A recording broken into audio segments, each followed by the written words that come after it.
poem for the 70 students that have died over the last 2 months protesting in Venezuela. February 12, 2014. Thousands of Venezuelan students my age march on the streets of our home to protest the government that has made our home unrecognizable.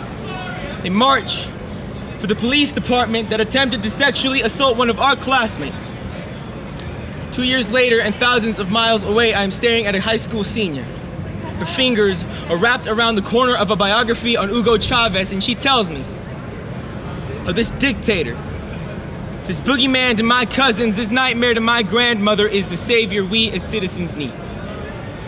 We don't break eye contact as her lips wrap around the word freedom. So I walk up to her. I put on the same pride all my family members now wear to get the fuck out of bed every morning. And I open my mouth, and there is too much to say. February 2015. My parents and I welcome my uncle and his family to the United States. They are all carrying empty suitcases and the burden of saving the embers of a past that no longer exists. 2 days later, I drive my uncle to a Walmart. He keeps telling me stories about when his neighborhood used to look a lot like mine.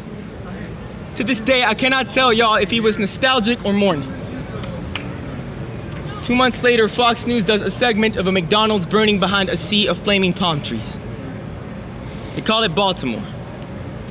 Before the broadcast is done, the news anchor apologizes, admits the photo they had just shown had been of the Venezuelan riots 1 year prior. Is there a word for when your home becomes disaster stock footage? Can you put it in a frame? Hang it around your house, above the fireplace, behind a locked door? Could you lose the key on purpose? Can you write me a dictionary just on the feeling of loss?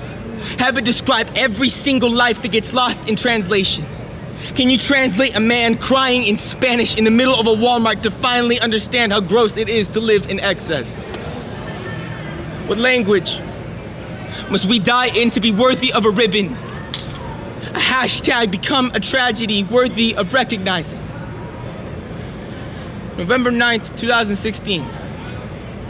Thousands of American students my age march on the streets of their home to protest a newly elected boogeyman accused of sexual assault.